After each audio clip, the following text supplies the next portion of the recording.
Hello, everyone, and welcome to Chartwise Women with Erin, Swenlin, and Mary Ellen McGonagle. Welcome to this Thursday, March 11th show. We're very excited to be here. We really would like to educate, engage, and really, most importantly, empower you to take control of your own investments. And I think today's theme is perfect for that part. We really want to help you figure out the best time to enter and exit. Mary Ellen, how are you doing today? Oh, I'm doing really well. Yeah, I imagine you got some snow maybe over the last couple of days. It snowed in West Hollywood and where I am. I mean, I use that term very lightly. It's white stuff came out. Yes, It was no, not the anything. mountains are covered with it and getting Mm, more. It's going to be rough for those folks who live up there. I know we keep trying to get up there to get some firewood, and hmm every time we're ready to do it, it snows. Oh my. I don't So know we what can't that, get up there's a there. sign there. I don't know what it means, but Yes. So I don't know about you, but I get emails all the time about how do you know when to sell? mhm. It's one of those things that's honestly, it's still even hard for me, I'll admit. But if you follow our wisdom of the week, hmm then you might be able to do a little bit better. Yeah, and I always say that that is one of the, if not the most critical component as far as getting outperforming. You need to have that exit strategy so that you can preserve capital and then also preserve your confidence. So it's a big part of my work. I'll share just really, it doesn't have to be complicated. I'll share my exit strategies that have worked very well. Excellent. Well, I think we both have similar styles, so Hmm. I'm really curious to And see what then, yours are. yeah, of course, entry strategies as well. Oh, yeah, absolutely. So, what my wisdom of the week is that you really have to stay true to your analysis process when you're entering and especially when you exit an investment. And I'll admit that I don't always stay true to that because it's very hard. You get very emotionally involved when you buy a stock, and it gets really hard. It's like a part of the family in a way. You don't want to cut it loose, even when you know you should cut it loose. You And grow to love it. exactly. And the minute you start trying to convince yourself to stay in, that's probably the best time to exit. Mm-hmm. Yeah, mine is very much in line with that, my wisdom. And I talk about using what I call a proven system. For those not familiar, 15 years I was with William O'Neill and Company, and he has that copyrighted can slim system, but my work is very founded on many of the principles with that. It was done over 100 years going back, looking at prior market winners and then examining entry and exit points. So when you have a system, it's proven that really can give you that confidence to take action. It's going to really help you outperform. Absolutely. So let's just dive right in and we'll start with entries. And, let's face it, buying is easy, but let's go ahead and review a little bit to see, some of the things you want to look for when you're buying. And honestly, when you're buying, you need to think about your exit right away. I would think that you agree with that. Oh, always. You always need to have that strategy in the back of your mind, whether you are putting stop losses in place or using your charts. Absolutely. Yep. All right, well, let's go ahead and look at a few examples of when to buy. Just we're going to review that a little bit. And I know that we have very similar processes. I'm going to let you start on this one, if you don't mind. Just Mhm. show us a few of the stocks that you've been looking at and how you determine when you want to buy. You bet. I'm going to start with a historical precedent. I have stocks, of course, from my MEM Edge report, and I do go back and examine as far as my entries, exit, could I have done it better? So here's an example from last year, Coupa software, and I'm pointing out to you when I got into. So this is a daily price chart. We're examining the entry point. So from my work, I need to see the stock's price break back above this red 50-day simple moving average, as well as the other moving averages. And this gap up was on very heavy volume. That's going to be another component for me to provide me confidence that the stock does have legs. And it was on an earnings report. also we did have those outside momentum indicators turn positive. So we added the stock here and it did perform really quite well, peaking in price here about 5 months later. I'm kind of cheating a little and sharing you my exit strategy. It's hard not to, right? Because if Yeah, you buy, you should be thinking about that. exactly. So sneak peek here. It did break this 50-day, but take a look at the big volume. That volume is going to be a critical component. For me, it's proven to be very important, but the stock did gain almost 100%. I do have I can share one other example, Yes. just going back, and then hopefully we'll have time to get more current, because we're at a really super interesting inflection point here with some of these growth stocks. So let me share with you, I do have a lot of examples. This is Farfetch, another one from my MEM Edge report, and I'm taking you back to the end of last year. The stock broke out of this flat base, but again, this volume is going to be critical. I want that momentum to be improving, and this stock, we actually had 131% gain. We did remove it when it broke support, but again, you're looking at volume, base breakouts, price above key moving averages. I could go on and on, but I do have lots of examples, but certainly I'll let you share your intel there. Okay, so when I do my selection for buying, I run my scan. So that immediately gives me, a really nice, grouping of stocks that should do well. And there are certain things that I'm looking for when I do that. This is a current example. This was Tuesday's, one of my diamonds in the rough on Tuesday. I've been starting to concentrate in some of the more defensive areas of the market. And, because typically, when we get to this, we're running up, it's nice, we're doing that, but we're starting to see rotation into those defensive sectors. And typically that happens near the end of a pretty good bull market run, but I'm going to take advantage of that. And so that's why I'm looking in those areas. And Dominion Energy, like I said, was a Tuesday one. So why did I include this? Well, there were a couple of things. I'm very, I follow chart patterns very closely. It's just one of those things. I love chart patterns. I learned so much about them and they've really helped with my trading as well. So this is Dominion Energy and it's doing all right. I would like to see it do a little bit better, but why was it on my buy? I had a falling wedge. That is a bullish pattern. It's great when there's a pattern in there to help you out.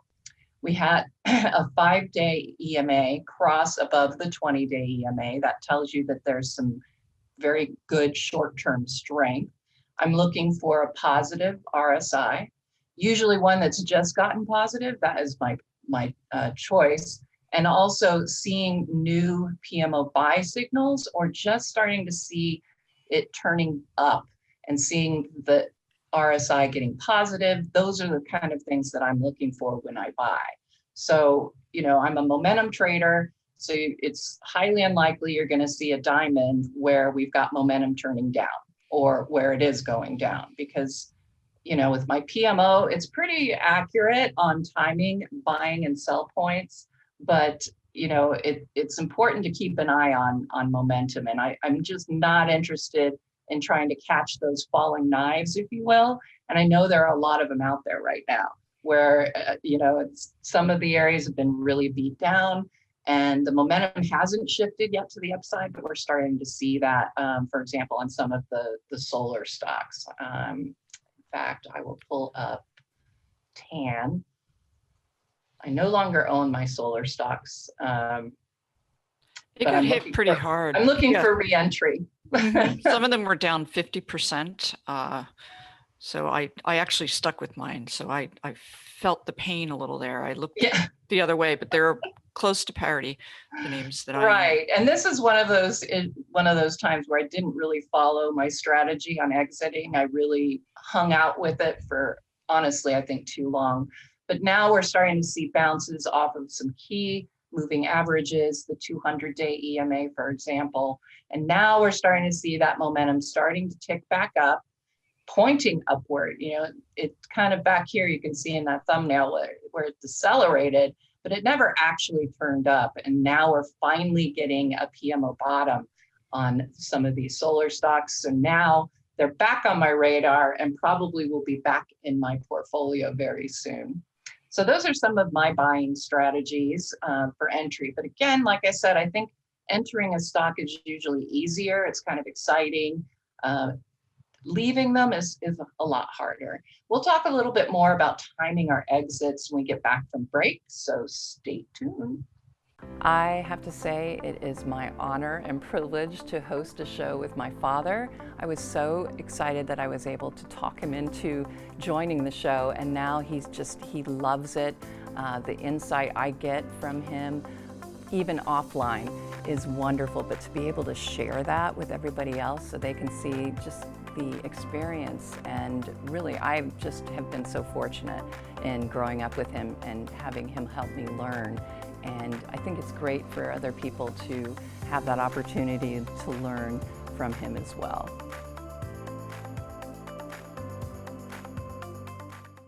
Okay, and we are back. And now we're going to talk about the hard part. We talked about buying, which is honestly kind of the easy part. Selling and determining where to set those stops is very important. For me and my work, I don't even, when I suggest a diamond in the rough, I always have a stop level. It's kind of a cover your butt sort of thing. But, I don't want to suggest something and then not give you a possible exit strategy. So I'm going to let you talk about how you determine where you set your stops. If you Sure. do you do mental, etc. And then I'll talk.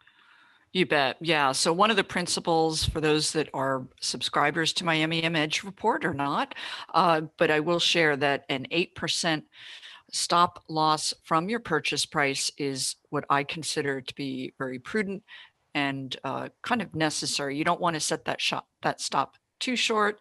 As far as percentage wise, you will get shaken out of eye traffic, primarily in growth stocks, and they do move faster. So 8% is a level that really works. But more than that, as far as this is a daily price chart of Qualcomm, QCOM, and I am sharing this with you because what I wanted to point out to you is that look, as far as this is another, this was a big winner for us with my MEM Edge report. We did enter the stock back here in June of last year, triple digit gains before we removed it as this price broke below this 50-day simple moving average. Huge volume. I talked about that, the critical and importance of that. This was on an earnings report, so it was news related as well. So what we can see is this is very historical precedent will bear this out again and again.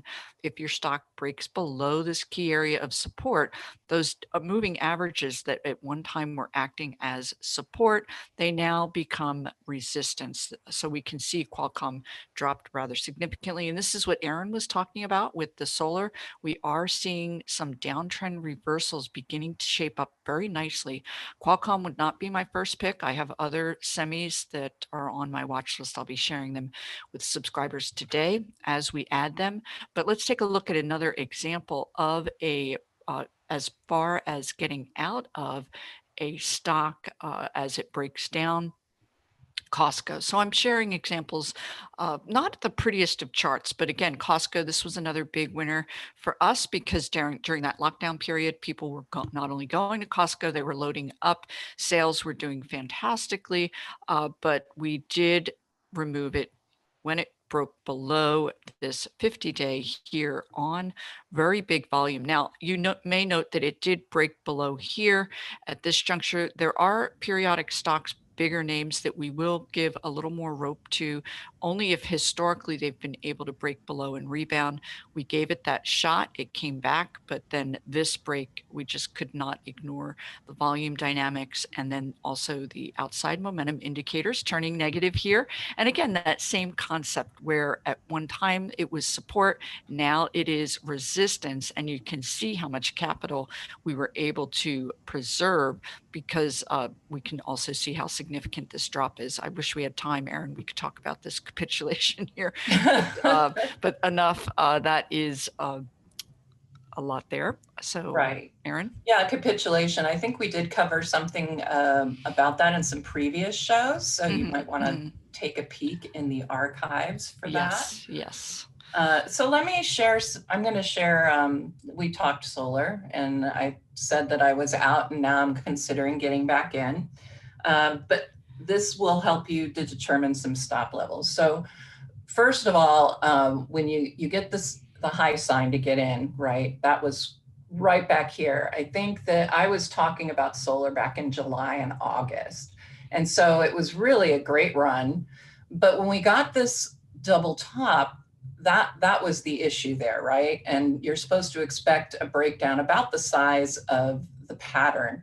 And we pretty much got that. And now we're looking at a much better picture here, right? With the double bottom. And so when I go in, okay, I'm interested in this stock. The 20-day EMA is just about ready to turn back up above the 50. All of these signs are good. The RSI is not quite positive, but is about to be. And again, we have momentum finally turning up. So how would I determine to set the stop? I'm a visual person. So I use usually a percentage stop. And this is a great tool that StockCharts offers you. You can come in and do a percentage change. So you can do either you want to go up and see the percentage there, or if you want to go down, you can do it this way as well. So what I usually do when I'm going in to set a stop is I'm looking for very important support. And that is where I consider the stop. So I start to go down. This is a really big stop, right? I don't set 20% stops. I rarely will set 10 and 11% stops. So where am I going to have to do this? And solar is very volatile. So it's kind of easy to get stopped out. So what I would do is go back here to this support level. And now we're at about 8.5, 9%. And so that's a little bit more manageable. So when you go in, you want to be thinking about this level, what, $31, $32 as your possible stop level. So you can set these, there's all different kinds, right? Trailing stops, mental stops, hard stops. I usually start off with knowing my percentage, and I don't necessarily set that hard stop right out of the gate, because I do like to see a little bit of what's going to go on here. Like if we see this turn back down below these moving averages, and then you get that negative 2050 crossover, well, this investment's not going to be that interesting to me. I don't have to wait, until it's a 9 or 10% pullback, because I already know it didn't get above key moving averages. So it's not likely a good entry point. So that's pretty much how I set my stops. It's really not too complicated. And, I think, there's a bunch of different examples we can give, but I think at this point, it might be good just to show some of the examples of maybe past investments, like you were showing, how the stops are set, how the entries are set. Since I have the screen, I'll just show a few right here. But yeah, so our next segment here is, what are your top signals to time those exits? So you talked a little bit about yours. I'm going to talk a little bit about mine, and you can certainly piggyback on that with some of your own charts. Mm-hmm. Sure. So for me, some of the top signals, we were looking at, let's see, I want to go back to the previous chart here. We were looking at sun power. So let's just say, yes, we got in, we were taking this ride. It was wonderful. I think at about this point, near the end of the year on 2020, I recommended starting to set maybe a trailing stop, a really fat one, because again, you've got a stock that has, 8, and you can see today 10% moves to the downside and the upside. So you want to preserve the capital, but at the same time, you don't want to miss out on a move. So when we started to get into this very parabolic kind of situation, that was when we really needed to start thinking about a trailing stop. Now, if you didn't do that, what would have been a top signal to get out? Well, like I said, for me, seeing the chart pattern is when you should really be thinking about those when you should probably be thinking about exiting. But here are a few other clues that we had. First of all, back here, and I'm going to give this an inspection here. Right back here, we had the negative crossover on the PMO. But notice that the RSI never went negative. So to me, that wasn't necessarily the sell signal. I would have stuck it out, which I did. And we ended up coming back up and we started to pull back once again. But look at the difference in momentum here now. We weren't able to get back up after that sell signal. It flattened out over here. It didn't turn up. We have a really great rally going on here and we didn't see the PMO actually turn up. So at this point, time to start thinking sell, but we were still on the upside. Back here when we lost the 20 and the PMO started to accelerate downward, right about here, you can see on this particular day, that would have been your sell point because you've got an RSI now that's negative and you've got a PMO that is turning down. Not only that, on that price bar, that's where we lost key support at the 20-day EMA. So that would have been your exit point right there. And now that would have saved you, about 36% in a down move. We don't have to make that back up. So the nice thing about that is now we're coming back, now we're waiting and we've got this really nice buy signal and it's coming in on a double bottom. So for me, this is looking like a really great entry, but the RSI isn't quite positive yet. And I really, in all honesty, I want to see what's going to happen here if this double bottom is going to actually execute. So the top signals for me to get out are number one, a PMO sell signal, but back here, well, did you get out here? No, because the RSI was still positive. So similar to my entries and exits on a 5-minute candlestick, I use some of the same process to enter and exit stocks on a daily chart, which is a buy signal and a positive RSI as your buy points. Sell points are negative crossovers with a negative RSI. And that did not happen until back here. And amazingly, right on that price bar that I've been talking about. So that was those are key signals for me to exit. Very good. I don't know if we have time for one more. I can share. Oh yeah, please. There's plenty of time. Yeah, about 4 minutes before we have to. Oh, I see. Okay, perfect. Yeah. So this is another example, and I'll throw in an extra read that you can use as far as helping you decide. This is Walmart WMT, a daily price chart. And again, another big winner during that lockdown phase. They did quite a bit as far as their online sales, curbside pickup, contactless and so forth. And so we can see after this run, the stock, as I talked about in the past, it broke below the 50-day, pretty significant volume at that point in time. But a couple of secondary factors that I wanted to share with you. One is I use a 10, that green, the purple line, 21, and the 50. So once this intermediate 21-day simple moving average, even prior to that break, it starts trending downward. And that creates a very heavy pattern. You can see, as I've talked about in the past, it will, for instance, it did attempt to break back above in a bullish, it attempted to reverse this downtrend. But we can see that your outside momentum indicators were not really confirming that. It failed again very quickly. And then, of course, now these downward trending moving averages, again, they become upside resistance for your stock. So that was the secondary as far as the heaviness these downward trending moving averages can create. But also what you'll want to do is take a look at what other stocks in this space are doing.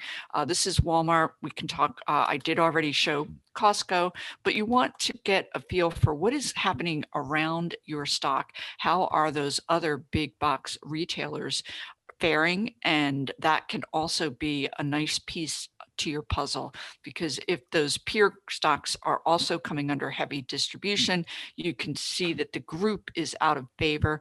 And from Anil's work, 47% of your stocks, either up or downward movement, is attributable to what group it's a part of. So really important piece of the puzzle there that I wanted to share. Absolutely. You brought up a great point, so I'm going to share a chart really quickly, and then we'll move on to our next segment. But one of the things I was going to look at here, of course, now I've lost it right out of my head. Okay, here we go. So let's pick Microsoft, for example. So one of the things I've added to my chart is relative performance. And this is an excellent example right here. So software as a group against the S&P has been underperforming, not doing well. Microsoft against the S&P, underperforming. But the interesting thing, right, is that it's totally outperforming its industry group. Well, that's not that exciting, right? Because the industry group is already, seeing some heavy pressure. And I think that really falls into what you were talking about. If your overall industry group is failing, more than likely, even if you have an outperformer within the group, you're still going to see some issues. I'm going to mark that statement as genius. Thank you. Yes. And I will admit, because I can't take full credit for this, but Tom Bowley uses these relative strength measures on his charts, at least one of the charts he has. And I find myself, I was going and looking at it constantly. And I thought, well, why don't I just add it to my default chart? This is silly. And it has really helped a lot. And I think this is a great example. Very good. All right. It is time. Yes. Yeah, that happened. And I'll let you talk to this one because I couldn't believe it.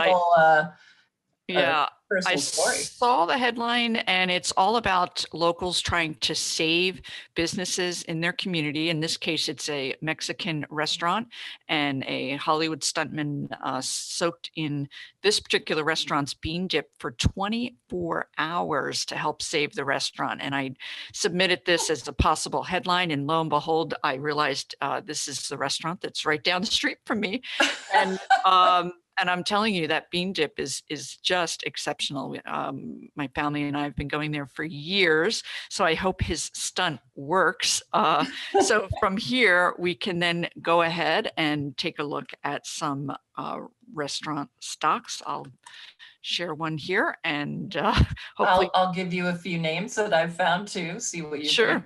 Yeah, and hopefully everyone supporting. We try and support our local restaurants and other businesses as well. But this is Shake Shack, SHAK. And we did see, this is that November 9th vaccine rally, really popped a lot of restaurant stocks. But the ones that are going to be attractive to me are those that went on to do well right now. It is reversing about a 2 to 3 week downtrend.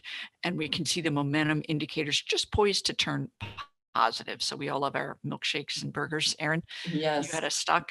Yes. How about looking at Aramark, ARMK? I'd like to look at this one. Yeah, I believe they are a food service provider. Do they provide to hospitals and so forth? Yes. Yeah. So they are in the restaurant and bars section. So. No, you bet. I mean, they are, the stock is in the throes of advancing following a nice base breakout on big volume, and it's continuing in this very nice uptrending phase. So very constructive. I think we have time for one more, and I'm just going to keep that Mexican restaurant theme, TACO. This is good old Del Taco. So not the most dynamic, but it is most certainly in an uptrend. And I would say restaurants in general are really seeing a nice move. So I think we're going to. Well, we have one more. No, I think we probably should start wrapping it up. So for you, as far as the stops and targets, your basic thing is, one of the basics is going to be watching support.